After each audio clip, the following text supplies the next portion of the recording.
Me whai mana ngā reo o te moana nui a Kiwa hei reo o kawa ki roto o Aotearoa. Koera te hia o tētahi mātanga i ngā take iwi Moutere. Kia ora ai te reo o ngā kuki airani o Nue me Tokerau. Engari airane i kei te tautoko te iwi Māori i tērā whakaaro. Kei te mate haere ngā reo kuki airani, Niue me Tokelau. Nā reira e rapu huarahi ana hei whakaora. He mea tautoko e te taura whiri te reo Māori. Ko tā rātou tino hia kia tū te tahi rautaki, te tahi mahere me ki. Kia whakaora tā rātou reo, hei reo kōrero, kia rātou anō hoki i roto i tā rātou hapori. Ka nui te tautoko o te taura whiri ki tēnā whakaaro.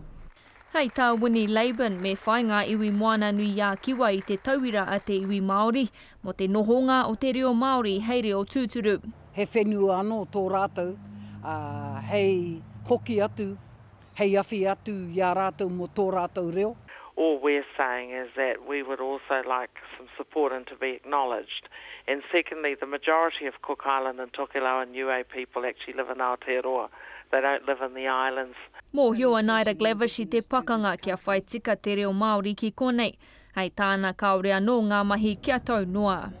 I whawhaingi ai kia puta i te kupu o kia ora mō tātou. Me ki no nā nahi no atu he tēnā. Hore kau noa kia u i tō tātou reo, kia mōhio ei te katoa o te reo o tēnei whenua.